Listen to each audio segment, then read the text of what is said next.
My subscribers already know what I think of Fox News and their inaccurate reporting on video games. But most of my Fox News commentaries before, and the clips used in them, were from a couple years ago. More recently, a little over half a year ago, September 3rd, 2011, Fox News released another biased report on how video games influence people, and children especially, and it's a slightly different tone than the ones I looked at before. It's a slightly different issue. It's not encouraging violence. This time, it's encouraging liberalism and environmentalism.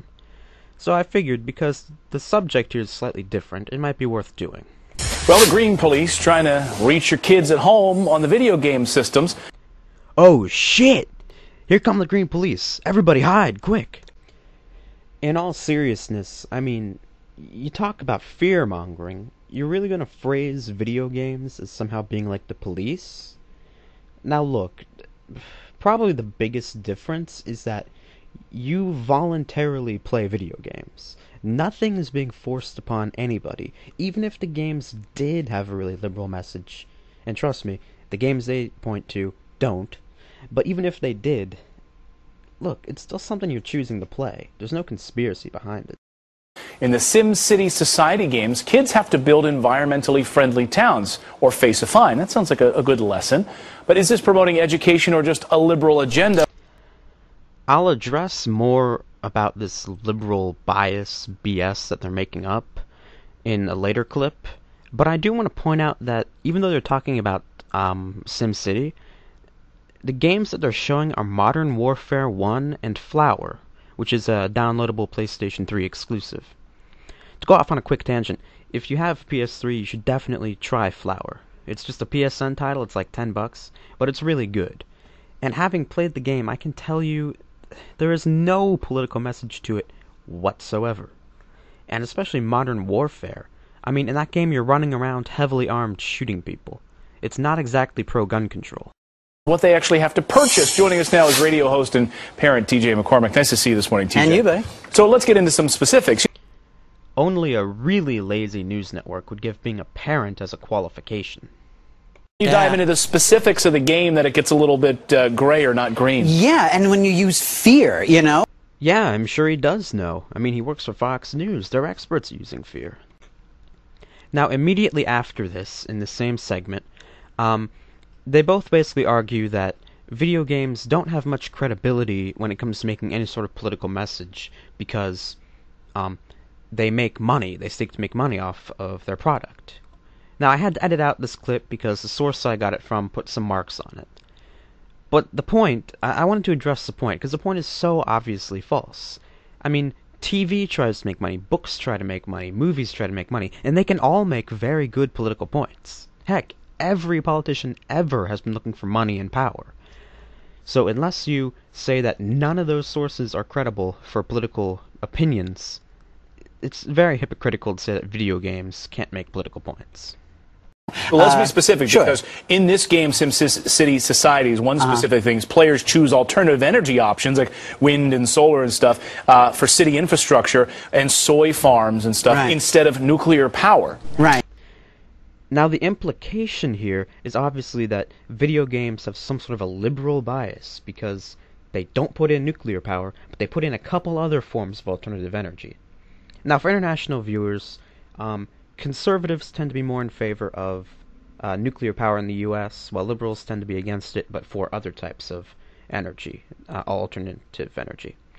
Personally, I'm in favor of nuclear power and all the other types of alternative energy. I think we should just go ahead with them all, because I think they can be all done safely if done correctly. But that's not the point I'm here to make. The point is, even though I'm in favor of nuclear power, I understand why it's not in the game. There's no grand conspiracy to it. Nuclear power in the U.S. is doing very poorly. It's going downhill. It's probably going to be eliminated sometime. So that's why it's not included in the game. It's just not that major anymore. Whereas wind and solar are growing, and would be growing a lot faster if subsidies were not lined up against them. Well, actually, I take the other one. There's one out there where you're in charge of the World Environmental Organization, and it's called Fate of the World. Right. So you get here, Timmy. Here, you're 5. Here, play Fate of the World, and we'll all be on your shoulders, son. This guy I swear, he does not get the point of video games. When I was a little kid, I didn't play when I was 5, I probably started when I was 7, but when I was like a 7-year-old, I loved the idea that there was something major that depended upon my decisions. Like a theme park or a zoo. That's why I loved games like Roller Coaster Tycoon. That's why I loved all the Tycoon games. Little kids really like the idea of having power. It's not like a burden, and besides that, this isn't really a bias in video games in general, it's just one particular video game. And even then, you're choosing to play it, so what's really the harm? If you're playing it, you probably already supported environmentalist ideas. It's not really converting people. Like, who would buy that game if you didn't already support environmentalist initiatives? Here's what the game designers have to say about this. This is Ian Roberts. He's a game designer, and he's defending these games. Video games are about real-world issues, and they're important, much like films. They let us experience things we never could and help us understand ourselves, each other, and the world around us, which sounds like a fine defense of it, but at the end of the day, parents don't really know what's in these video games, so they send them to play Sim City, and they're learning these lessons that might not be something the parents want. So here we go again with this fear-mongering idea that parents somehow could have no idea what's in these games. Okay, first of all, most of the games they mentioned and are going to mention are very clearly environmentalist games. Like, you wouldn't get this game and then be like, oh my gosh, this has an environmentalist message? I had no idea. No, most of them are extremely obvious. And the ones that aren't, generally, as I've already shown, like SimCity, don't really have a pro-environmentalist message anyway. It's just their really messed up perception of things. There's actually one here. It's McDonald's the game. And it tells a kid, listen, hey, there's a whole lot more to the story behind your hamburger. You have to think about deforestation, the slaughter. That's in the word slaughter is right there on the opening page of McDonald's the game, an evil corporation. Having done a little bit of research into this game, I found that it's a free online game you can just play in Flash. So, what's really the point of bringing this up? I mean, all that it really shows us is that there are, in fact, some people who are environmentalists. Everyone already knew that. And there are some people who are environmentalists who also play video games. Again, anybody could have figured that out. Everybody already knew that, so what's the point of bringing this up? And it's not even really a biased game. It actually is pretty educational. It points out some things about, you know, the negative environmental impacts of burgers. Which, okay, you can argue maybe there's a bias to that, but it's not unfair to bring up. But are people taking this too far and say that this is liberal somehow? You know, that's what some critics on the right are saying about these games. Yeah, I think so. Because, again, this kind of comes back to a theme, let kids be kids. It's one thing, like where Sesame Street, will teach you not to litter and teach you how to, say hello and please and thank you. And these kinds of things, of course. But, but they do it through nice, charming, fuzzy little puppets. These guys actually have kids freaking out and with sweaty palms worried that they're not going to kill a bunch of virtual polar bears. I am fairly certain of two things based on this clip.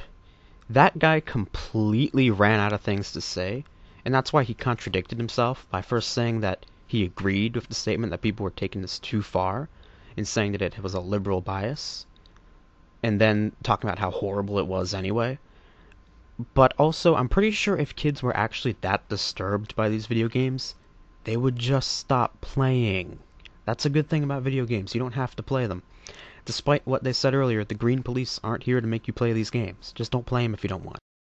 Virtual polar bears. I can see both sides of this debate. I see all sides of this because some people writing me this morning saying, well, this is better perhaps than teaching the kids how to play war games. So. It's also boring. These are not games. There's a game that it teaches kids how to do a tag sale. TJ, what's boring about building pipelines? I don't get it. TJ, thanks so much. We appreciate you. Well, these clowns have clearly never played a game like the ones they're criticizing. They just don't understand how the games are played. Yeah, okay, some people do find them boring. Most people who play them like them, though. And I personally like games like SimCity and Roller Coaster Tycoon a whole lot. There's a certain appeal to them that you just wouldn't get if you never played them. But what's really revealing here is that the host said that he can see all sides of this debate. Well, first of all, he clearly doesn't. He clearly is biased. But second of all, and more important, is that Fox continues to have debates that are unfair. There should have been somebody here to defend these video games. It's not really news reporting, it's opinions. if you do not have someone to express the opposite point of view. That's what bias is. You're only presenting one side of the story.